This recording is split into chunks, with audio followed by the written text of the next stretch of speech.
Python OOP sounds difficult until you see it used in real code. In this video, we'll go through 12 practical examples that show exactly when classes, objects, and methods make your code cleaner and easier to extend. We start with the simplest useful OOP pattern, putting related data and behavior into one small object.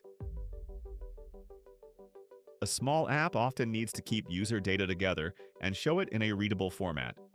Instead of passing around loose dictionaries, we create a user class, store the fields in assets.io, and add one method that formats the profile. Now we run the script and look at the output. Let's break down why this works. The object keeps its own name, email, and active status, and the display profile method reads those values from self. That means the formatting logic is not scattered across the rest of the program. Now we show the best practice. Keep your behavior close to the data it uses, but keep the class focused. A user class should handle user-related behavior, not unrelated things like sending emails or saving analytics. In an online store, price calculations are easy to duplicate by accident. Here we make a product object responsible for its own discount and final price calculation. We create two products, run the script, and compare the original, discounted, and taxed prices. Let's break down the result. The discounted ask price method calculates one reusable value from the object state, and final ask price builds on that method instead of repeating the discount formula. That keeps the business rule in one place. Now we show the best practice. When a calculation is a core part of what the object means, keep that calculation in the class. This makes future changes, like a new discount rule, much easier to apply consistently. Next, we use objects to protect an update state through clear methods. A bank account is a good example of object state, because the balance changes over time. We create deposit and withdraw methods, and withdraw rejects a transaction when the account does not have enough money. Now we run the script and watch the balance change through the method calls.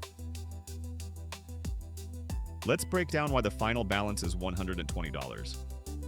The account starts at $100, then deposit adds $50, withdraw removes $30, and the $200 withdrawal is rejected. Because the rejected withdrawal does not change the balance, the final amount stays correct. Now we show the best practice. Protect important state with methods when rules must be enforced. Outside code should not directly overwrite the balance because that would bypass checks like insufficient funds.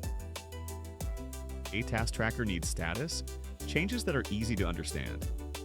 Instead of manually assigning strings everywhere, we create methods named start, complete, and reopen. Now we run the script and see each task move through its workflow. Let's break down the output.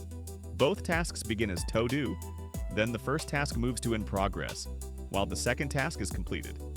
When we reopen the second task, the method intentionally moves it back to to-do. Now we show the best practice. Use explicit methods when an object changes state.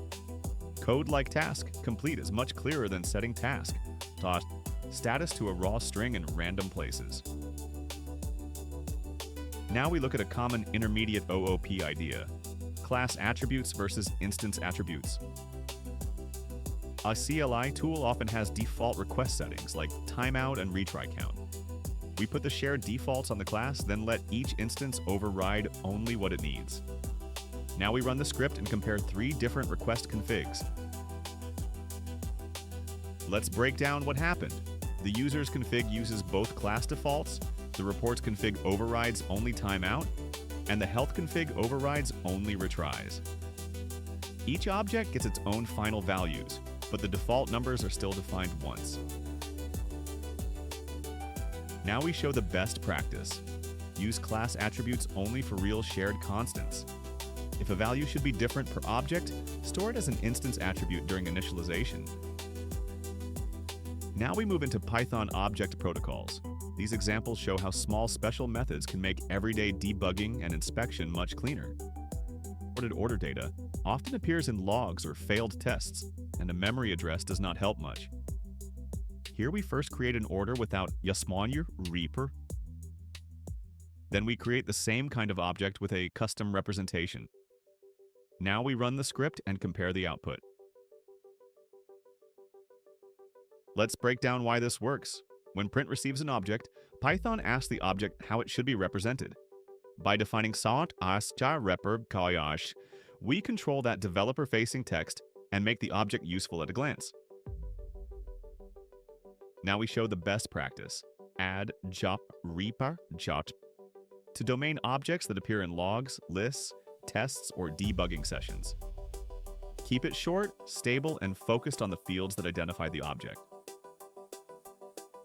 Next, we model real relationships between objects. Instead of putting everything into one huge class, we let smaller objects collaborate. In a real checkout, a cart is not just one flat pile of values. We create product, cart item, and shopping cart. So each object handles one clear part of the workflow. Now we run the script and see the receipt lines and totals. Let's break down the result. The cart does not calculate every number by itself. It asks each cart item for its line total. That is composition in practice. Larger behavior built from smaller objects working together. Now we show the best practice. Use composition when one object naturally contains or coordinates other objects. This is better than one oversized class because each class stays focused and easier to test. Now we look at reuse and polymorphism. The goal is to write workflows that can work with different object types through the same method names. A real app might send notifications by email, SMS, or a local console alert. We define a base notifier with a send method, then each subclass overrides that method for its own channel. Now we run it and watch the same workflow call 3 different implementations. Let's break down why the loop is clean. Every object in the list is a notifier-style object, so the caller only uses send. Python dispatches the correct subclass method at runtime. Now we show the best practice. Use inheritance when the objects truly share an interface, and callers should treat them interchangeably. If the relationship is only data reuse, composition is usually a better fit. Checkout code. If and elif chains grow quickly when new payment types arrive. Here, each payment class exposes the same pay method, and checkout simply calls that capability. Now we run the script and see 3 payment methods work without changing the workflow. Let's break down why this stays flexible. Checkout does not ask what class the object is. It only expects the object to behave like a payment method by providing pay. Now we show the best practice. Design around capabilities and method contracts. Apply this when new types should plug into the same workflow without editing the workflow every time. Finally, we control access to object data. Properties let code use normal attribute syntax, while the class still protects its own rules. Payroll code needs reliable numbers because one bad assignment can create a bad paycheck. We use properties so hourly rate and hours worked still look like normal attributes, but the setters reject negative values. Now we run it and check both the valid calculation and the validation message. Let's break down why this feels clean. The constructor assigns through the public property names, so the same validation runs during object creation and later updates. External code does not need special setter methods. Now we show the best practice. Use properties when code should read and assign values naturally, but the class must protect important rules. This is especially useful for money, quantities, dates, and other values that can break calculations if they become invalid. Now we move into modern Python tools that make object-oriented code cleaner without making it heavier. Warehouse scripts often need a lot of small records: SKU, name, quantity, and reorder rules. Instead of writing a full constructor and debug string by hand, let's use a data class and add the inventory behavior where it belongs. Now we run the script and check which item needs reorder, then restock it. Let's break down why this result is useful. The data class gives us clean object creation and a readable printed representation automatically. But this is still real OOP, because needs charge reorder and restock put the business rules on the object that owns the data. Now let's show the best practice. Use data classes when the class mainly represents structured data, but do not treat them as passive dictionaries.